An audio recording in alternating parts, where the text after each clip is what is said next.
Welcome to the Deep Dive. Today we're diving into neural networks, and you know how they can be used for predictive modeling. We know you work a lot with relational databases, so you're no stranger to complex data sets and the power of serious analysis, but neural networks take things to a whole new level. Absolutely. Imagine trying to, solve a giant puzzle where the pieces are constantly shifting. That's kind of the challenge businesses face when dealing with these super complex problems.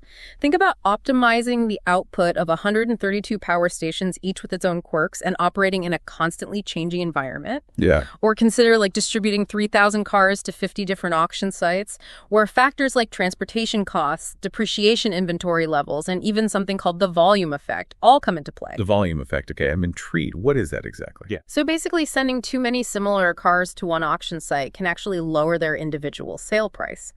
It's subtle, but it's an important factor that can significantly impact the bottom line. These kinds of problems have a mind-boggling number of potential solutions, more than the atoms in the universe, to put it in perspective. Wow, that's just incredible. It really makes you realize how limited traditional methods can be. Exactly, and that's where neural networks come in.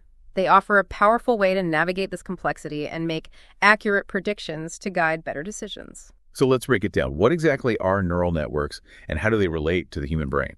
Well, artificial neural networks, as they're called, are actually inspired by biological neural networks like the one in your brain. Your brain is a network of interconnected neurons that communicate with each other through electrical and chemical signals. Right. Artificial neural networks mimic this structure using nodes, connections, weights, and activation functions to process information. Okay, I'm starting to see the connection here. So the nodes in an artificial neural network are like the neurons in our brains, and the connections are like the synapses that transmit signals between them. Exactly. And the weights determine the strength of these connections, influencing how much impact one node has on another. It's through these interconnected nodes and weighted connections that the network learns to recognize patterns and make predictions. Fascinating. So are there different types of neural networks? Yeah, there are several types, each with its own strengths and best suited for particular tasks. Feed-forward networks are the most common type. Data flows in one direction from input to output through layers of interconnected nodes. So it's like a relay race where information is passed from one runner to the next, and each runner processes the information along the way. That's a good analogy. Another type is recurrent networks, which have loops in their structure, allowing information to persist.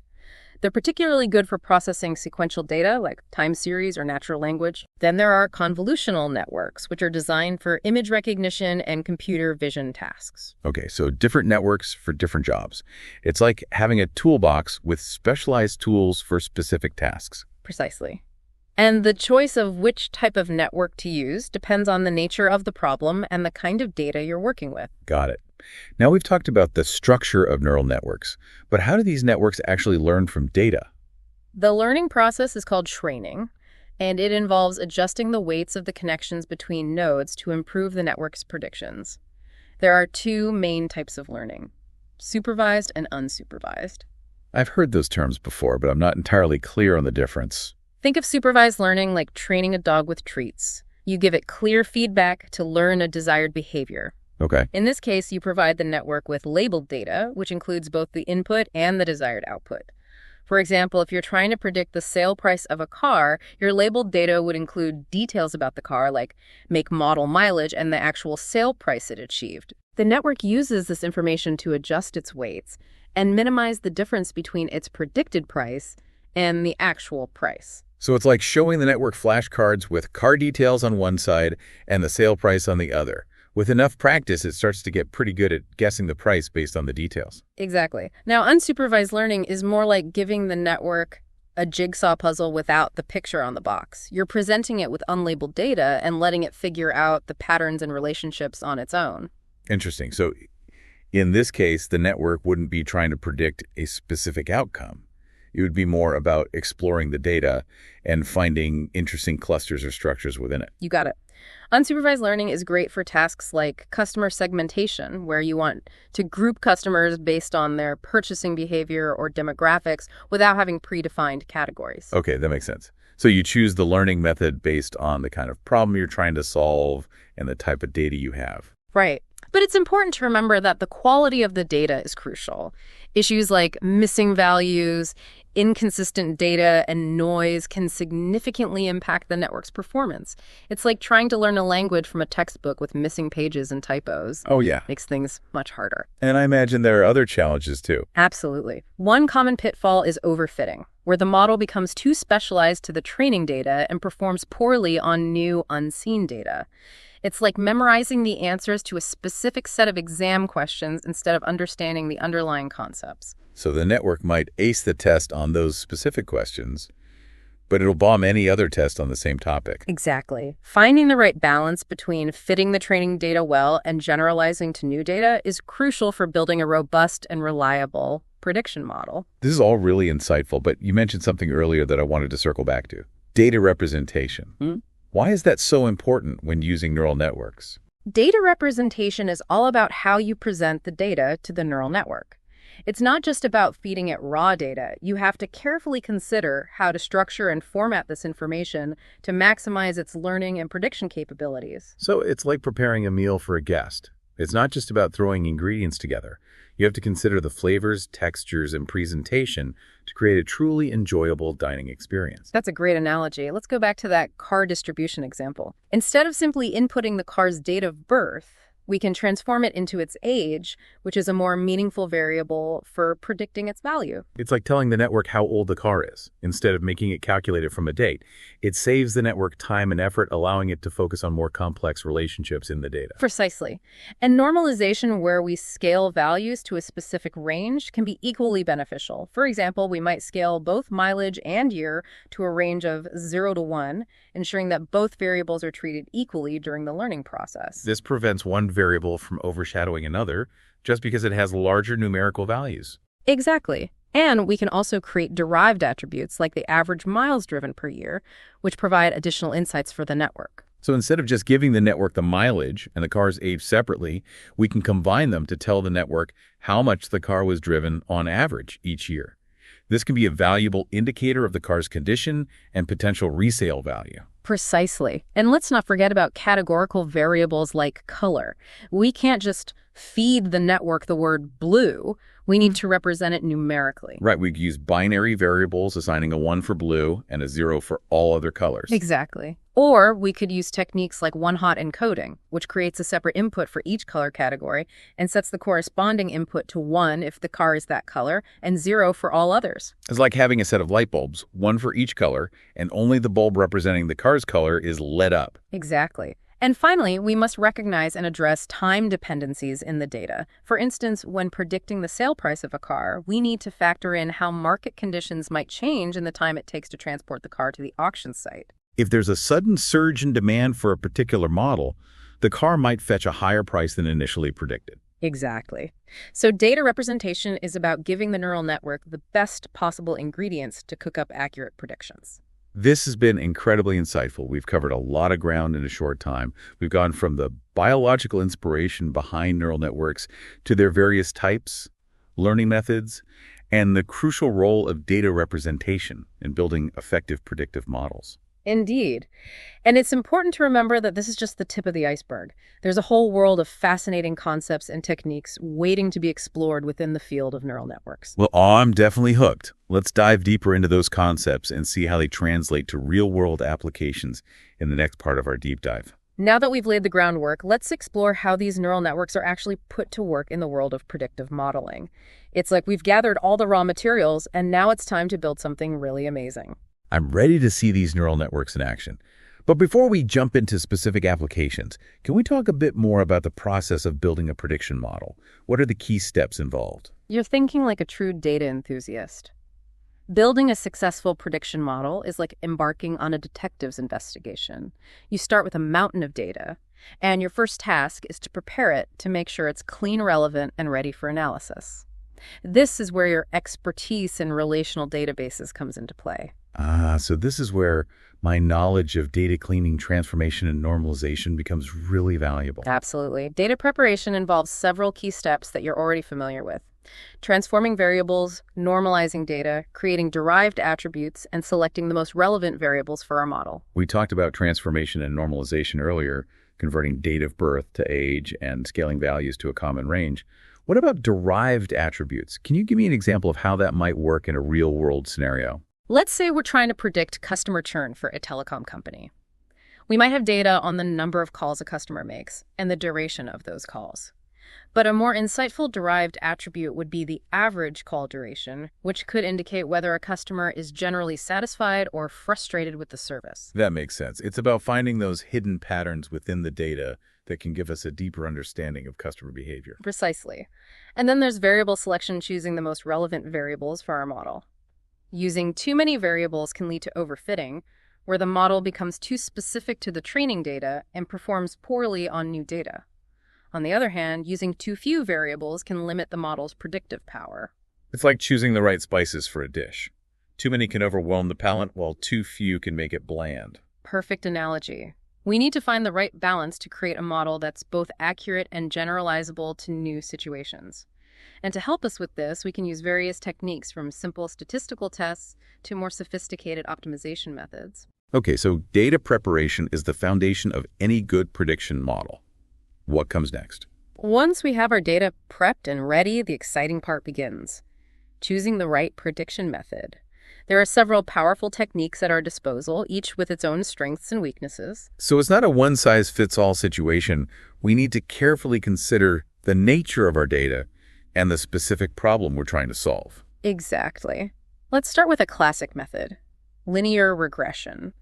This method is often used when we're trying to predict a continuous numerical value like the sale price of a house or the revenue of a company. It assumes a linear relationship between the input variables and the output variable, meaning that as the input variables change, the output variable changes proportionally. I remember learning about linear regression in school. It's like plotting data points on a graph and drawing a straight line that best fits those points. The line represents the linear relationship between the variables. Right. And the goal is to find the equation of that line, which allows us to predict the output value for any given input value. So if we know the size, location, and other relevant features of a house, we can use this equation to predict its sale price. Precisely. But what if the relationship between the variables isn't linear? What if it's more complex and nuanced? That's where distance-based prediction methods come in. They focus on finding similar cases in our historical data and using those cases to make predictions. So instead of relying on a mathematical equation, we're looking for patterns in the data itself. Exactly. One popular distance-based method is k-nearest neighbors. Imagine you're trying to recommend products to a customer on an e-commerce site. You can use this method to find customers with similar purchasing histories and recommend products that those similar customers have bought. So it's like saying, if you like these products, you might also like these. It's using the wisdom of the crowd to make personalized recommendations. That's a great way to think about it. But defining similarity can be tricky. It involves calculating the distance between cases, taking into account all the relevant variables. So in the e-commerce example, we need a way to quantify how similar two customers are based on their past purchases, browsing history, and other relevant factors. Exactly. And the choice of distance metric can significantly impact the accuracy of our recommendations. Okay, that makes sense. What other prediction methods should we have in our toolbox? Another powerful technique is decision trees. They represent knowledge in a hierarchical structure, like a flowchart, which makes them easy to understand and interpret. So instead of complex equations, we're dealing with a series of if-then statements. Precisely. Each node in the tree represents a test on a variable, and the branches represent the possible outcomes of that test. We follow the branches down the tree until we reach a terminal node, which provides the prediction. It's like playing a game of 20 questions. We ask a series of questions about the customer or product, and based on the answers, we narrow down the possibilities until we arrive at a prediction. Exactly. And the beauty of decision trees is that they can handle both categorical and numerical variables, making them versatile for a wide range of prediction problems. So whether we're dealing with the customer's age or their favorite product category, a decision tree can incorporate that information into its decision-making process. Precisely. Now, closely related to decision trees are rule-based systems. They use a collection of if-then rules to make predictions. But unlike decision trees, these rules can be independent of each other. So instead of a strict hierarchy, we have a more flexible system where multiple rules can fire simultaneously. Exactly. This makes rule-based systems particularly well-suited to problems where knowledge can be easily expressed as a set of rules. For example, in a fraud detection system, we might have a rule that says, if a transaction is over $10,000 and originates from a high-risk country, flag it for further investigation. It's like having a team of experts, each with their own specialized knowledge, contributing to the overall prediction. And another advantage of rule-based systems is that they're easy to edit and update, as new rules can be added or existing rules can be modified without restructuring the entire system. That's definitely a plus in a dynamic environment where things are constantly changing. But managing a large and complex rule base can become challenging, right? It's like trying to keep track of a conversation with 100 people talking at once. You're right, it can be. There's a balance to be struck between flexibility and complexity. Now, with so many different prediction methods available, choosing the right one can feel overwhelming. So how do we decide? Is it about picking the one that sounds the coolest or the most sophisticated? I'm afraid it's not that simple. We need to consider several factors: the nature of our data, the desired level of accuracy, the complexity of the model, and the time it takes to train the model and make predictions. It's like choosing the right mode of transportation for a journey. We need to consider the distance, the terrain, the time constraints, and the cost. Precisely. There's no single best method. The optimal choice depends on the specific problem we're trying to solve. And sometimes we might even combine multiple methods for a hybrid approach. A hybrid approach? That Yeah. sounds intriguing. Can you tell me more about that? Absolutely. Hybrid systems combine the strengths of multiple prediction models to improve accuracy and robustness, especially in dynamic environments where things are constantly changing. It's like having a diverse team of advisors, each with their own perspective and expertise, contributing to a more balanced and informed decision. Exactly. One technique is bagging, where we create multiple models of the same type, train them on different subsets of the data, and then combine their predictions. It's like having a panel of judges, each scoring the performance independently and then averaging their scores to get a more objective evaluation. Another technique is boosting, where we iteratively create a series of models, each one focusing on correcting the errors made by the previous model. It's like having a coach who identifies your weaknesses and helps you improve with each training session. And then there's stacking, where we use the outputs of multiple models as inputs to a higher level model, which makes the final prediction.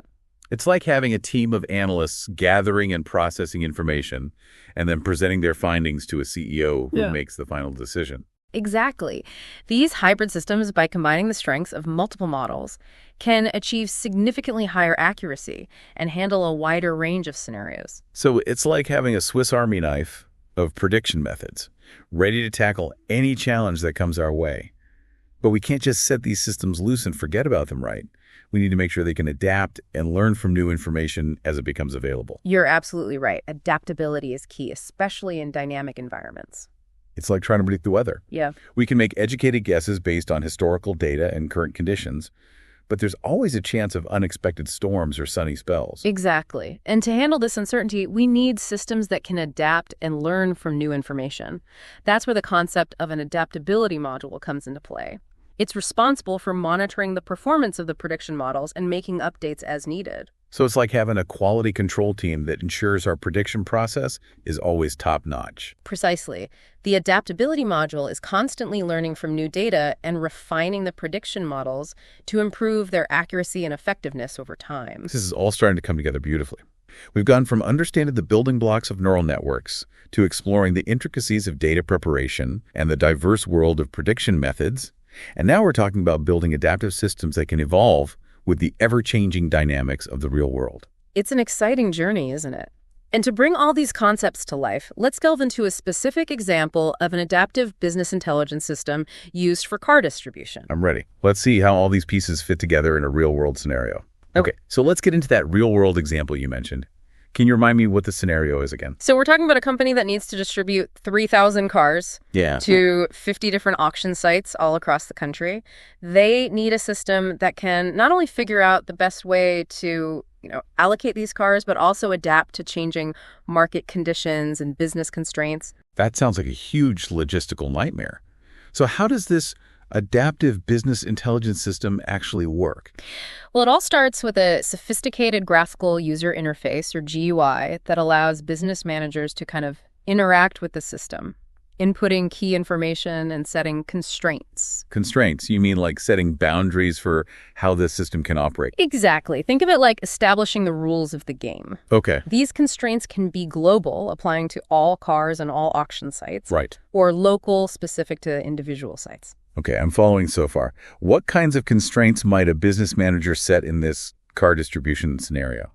Okay, well, a global constraint might be a limit on transportation distance. Okay. For example, they might want to prioritize sending cars to auction sites that are within a certain radius, to minimize transportation costs. Or they might have preferred auction dates for certain types of vehicles. Makes sense. And what about local constraints? How might those come into play? Let's say an auction site in a particular region doesn't typically do well with luxury cars. The manager could set a local constraint that excludes sending high-end models to that specific site. Okay. It's about tailoring the distribution strategy to match the unique characteristics of each auction location. So it's not just about finding the cheapest way to move cars around. It's about strategically allocating them to maximize profit. Precisely. And these constraints are just the beginning. The system also allows managers to configure various parameters related to the optimization process. They can activate or deactivate certain auction sites, set desired inventory levels, and adjust other variables that influence how the system behaves. So it's like having a control panel with all these different levers and dials that they can adjust to fine-tune the performance of the system. That's a great analogy. This level of control empowers business managers to kind of explore what-if scenarios and understand the potential impact of their decisions. It's like having a simulator where they can test different strategies and see the results without any real-world consequences. Okay, I see how the constraints and configuration settings provide the framework for the system. Yeah. But how does it actually decide which car goes where? That's where the real magic happens. The prediction module. This module is the brain of the operation, using a sophisticated blend of prediction methods to estimate the sale price of each car at each potential auction site. Remember our discussion about hybrid systems? Yes, combining the strengths of multiple prediction methods to achieve higher accuracy. Exactly. The system doesn't just rely on one method. It leverages a combination of techniques carefully selected based on the nature of the data and the desired level of accuracy. It might use a blend of linear regression distance-based methods, decision trees, or even neural networks themselves. So it's like having a team of expert appraisers, each with their own specialized knowledge, working together to evaluate each car. That's a great way to visualize it.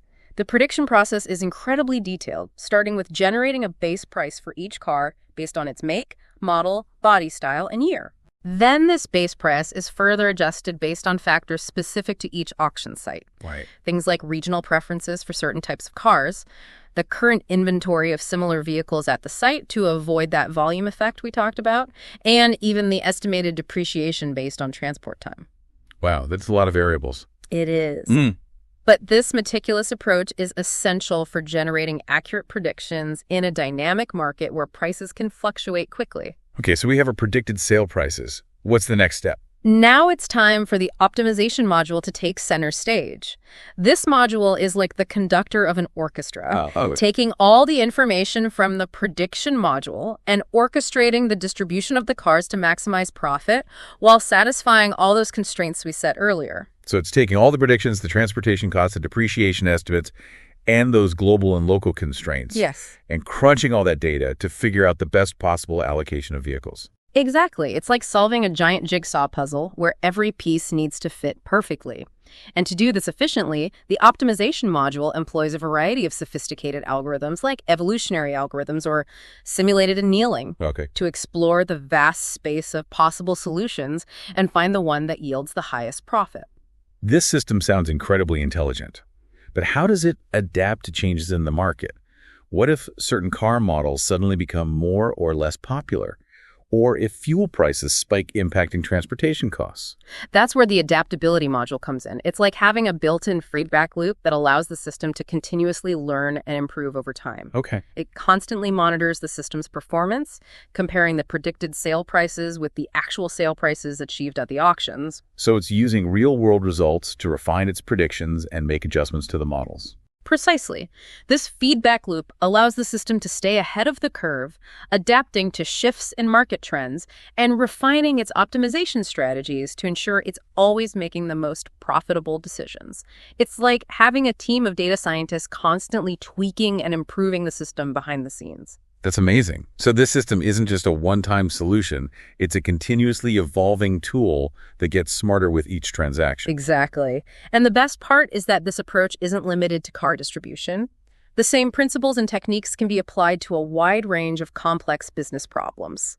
Like what? Give me some examples. Imagine a manufacturing company trying to optimize its production process to reduce costs and increase efficiency.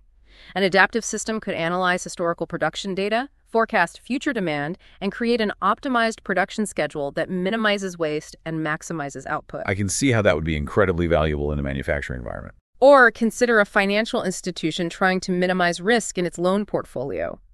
An adaptive system could analyze applicant data, economic indicators, and historical loan performance to develop a robust risk assessment model that helps them make smarter lending decisions. So these systems have the potential to revolutionize decision-making across many different industries. Absolutely. And as we generate more and more data, the ability to analyze and learn from that data will become even more critical. Adaptive business intelligence systems powered by neural networks and other advanced techniques will be at the forefront of this data-driven revolution. This has been an incredible journey. We've gone from understanding the fundamental concepts of neural networks to exploring their real-world applications in complex business scenarios.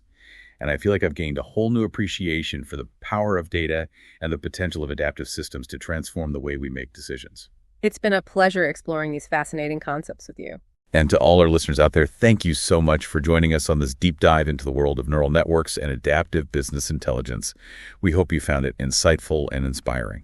Remember, the future is data-driven, and those who can harness the power of data will be the ones who shape that future. Absolutely. If you enjoyed this episode, please like, share, and subscribe to The Deep Dive for more explorations of the fascinating world of data and technology. Until next time, keep learning, keep exploring, and keep pushing the boundaries of what's possible.